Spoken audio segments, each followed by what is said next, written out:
नमस्कार दर्शक बंधु आज संध्यार 3टी बड़ खबर आसी तेबे खबर गुड़िक कौन रही तो भिडियो रे आग को निश्चय जानिबा किंतु ता पूर्व वीडियो को गोटे लाइक और चैनल को सब्सक्राइब करनियंतु। खबर नंबर 1 पीएम आवास को नहीं बड़ खबर प्रथम किस्ती रे मिलिबो 5 लाख घर राज्यवासी खुशी खबर आसी। प्रधानमंत्री आवास योजना को नहीं पंचायत राज मंत्री बड़ बयान रखिछंती।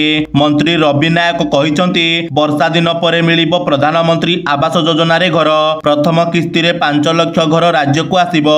ए नै चिठा प्राय प्रस्तुत होई सारिछि। घरे बापा और दुई पुओ थिले जदि से माने अलगा रहुथिबे तांको मध्य घर देबाकू सरकार योजना करूछंती। सूचना अनुसार भारतीय जनता पार्टी तार संकल्प पत्र रे 15 लाख प्रधानमंत्री आवास योजना जोगाई देबाकू उल्लेख करिथिला। एथि पई केंद्र तरफरु प्रथम किस्ती रे राज्य को 5 लाख घर मिलिछि।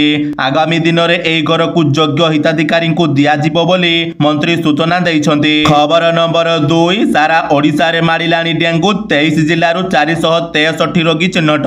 राज्य रे डेंगू स्थिति दिन को दिन भयंकर हेबारे लागिछि। रिपोर्ट अनुसार जून शेष सुधा 26 जिल्ला रे 463 जन डेंगू रोगी चिन्हट होइछंती। केवल खोर्धा जिल्ला रे 125 डेंगू रोगी चिन्हट होइथिबा बेले भुवनेश्वर रे 74 रोगी चिन्हट होइछंती।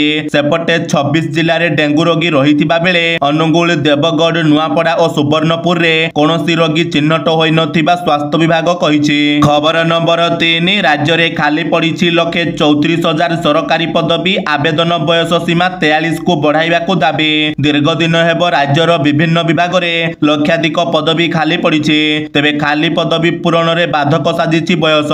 पदवी पाई योग्यता हासिल करू करू युवपीढ़ीर आवेदन बयस सीमा शेष होई जाउछि।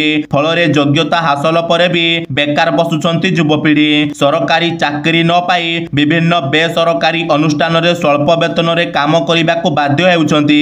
तेणु अन्य राज्य भली आम राज्य रे सरकारी चाकरी आवेदन पाई बयस सीमा वृद्धि करिबा को दाबी तेजिबारे लागिछि। सरकारी चाकरी रो आवेदन बयस सीमा वृद्धि करिबा को मुख्यमंत्री मोहन चरण माझी को निकट रे दाबी होइछि। अनुरूप भावे सरकारी चाकरी गुड़िक पाई आवेदन बयस सीमा सर्वनिम्न 43 करिबा को मुख्यमंत्री को अनुरोध करा जाइछि।